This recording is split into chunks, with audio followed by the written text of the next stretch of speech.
नमस्कार सगळ्यांना. थंबनेल पाहून आणि फोटो पाहून कळलंच असेल, आज आपण मिसळ बनवणार आहे. एकदम साध्या सोप्या पद्धतीत आमची पुण्याची मिसळ बनवायची बरं का. खूप तिखटही नाही, पण खायला खूप छान. वाटण्यासाठी मी कांदा, कोथिंबीर, लसूण, थोडेसे गरम मसाले घेतलेले आहेत. तेलामध्ये आपल्याला छान सगळे परतून घ्यायचे आहेत. तेल छान कडकडीत गरम करून घ्यायचं, म्हणजे कांदा आपला इथे छान परतला जातो. कांदा परतल्याच्यानंतर आपल्याला लसूण घालायचा आहे.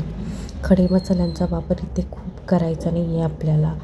खूप कमी प्रमाणात खडे मसाले वापरायचे, म्हणजे भाजी खूप तिखट होत नाही. लसूण घातलेला आहे मी.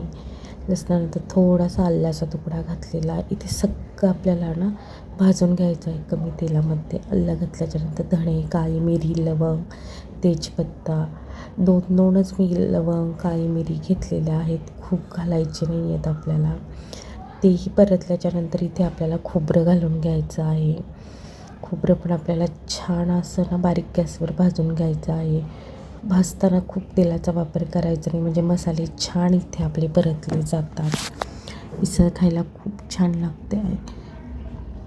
थोडीशी खसखस घालायची. खसखशीने भाजीला खूप छान टेस्ट येते आणि खायला पण भाजी मस्त लागते बरं का. छान इथे सगळं आपलं परतून झालेलं आहे. थोडंसं थंड करायचं आपल्याला इथे. थंड झाल्याच्या नंतरच आपल्याला मिक्सरला लावायचं आहे. अर्धा टमॅटो घातलेला आहे मी चिरून. तुम्ही पूर्ण पण घालू शकता. भाजीला रंग खूपच सुरेख येतो. खायला पण टेस्ट खूप छान लागते. या पद्धतीने मिसळ करा तुम्ही, खूप छान होते. इथे आपलं जे आपण भाजलेलं सामान आहे ते सगळं थंड झालेलं आहे. मिक्सरच्या भांड्यामध्ये आपल्याला इथे काढून घ्यायचं आहे आणि छान पाणी घालून वाटून घ्यायचं. खूप पाण्याचा वापर करायचा नाही. कढई ठेवली, तेल घातलं. मसाल्यामध्ये कोल्हापुरी कांदा लसूण मसाला, गोडा मसाला, धना पावडर, काश्मीरी लाल मिरची पावडर, साधी मिरची पावडर आणि हळद, एवढं बेसिकच मसाले आहेत. बाहेरचा मसाला कोणताही वापरलेला नाही आहे मी.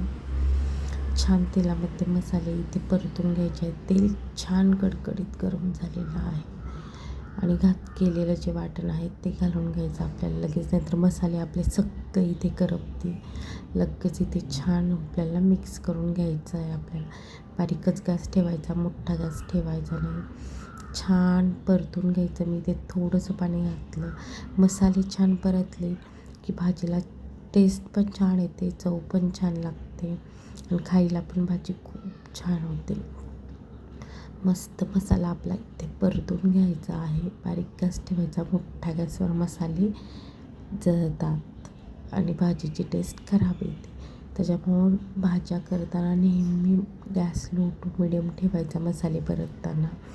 आणि भाजीत पाणी गरमच घालायचं, थंड पाणी बिलकुल घालायचं नाही. इथे मी मटकी आधी शिजून वगैरे काही घेतलेली नाही आहे.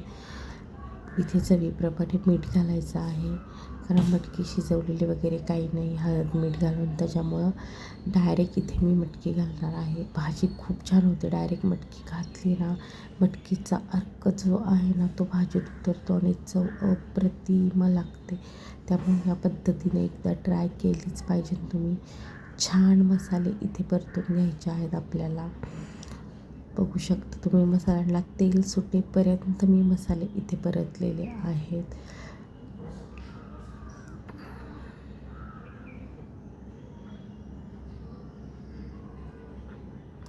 इथे आपले मसाले परतल्याच्या नंतर आपल्याला इथे मटकी घालून घ्यायची आहे.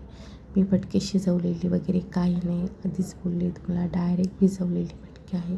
थोडेसे मोड तिला कमी झालेले आहेत. सकाळीच ठेवले होते मी, पण म्हटलं चला मिसळ बनवावी आज, त्याच्यामुळं थोडेसे मोड तुम्हाला इथे कमीच दिसतील. छान सगळी इथे मटकी घालून घेतली आणि मी अर्धा उकडलेला बटाटा घातलेला आहे. अप्रतिम चव येते. तुम्ही नक्की घाला. खूप नाही, पण अर्धा बटाटा नक्की घाला. छान सगळं मिक्स करून घ्या. आणि मी इथे गरम पाण्याचाच वापर केलेला आहे. पाण्याचं प्रमाण थोडंसं जास्त ठेवायचं, कारण आपण मटकी शिजवून घेतलेली नाही आहे. मटकी शिजायला भरपूर टाईम लागणार आपल्याला, त्याच्यामुळं पाणी भरपूर घाला. मटकी छान शिजली तर भाजी छान होते आणि गरम पाणी घातलं तर चव जशीची तशी राहते. त्याच्यामुळं भाजीमध्ये नेहमी गरम पाणी घाला. कोणतीही भाजी केली ना त्याच्यामध्ये नेहमी गरम पाणी घालायचं. लो टू मिडियम गॅस ठेवायचा. भाजीला छान उकळी येते, रंग पण छान येतो. एक उकळी आली की भाजीला रंग खूप छान येतो. पाहू शकता तुम्ही. मी झाकण ठेवल्याच्यानंतर वरती पाणी ठेवणार आहे, म्हणजे भाजीला आपल्याला पाणी लागलं तर आपण आणखीन पाणी घालू शकतो. छान आपली इथे बघू शकता भाजीला रंग किती छान आलेला आहे.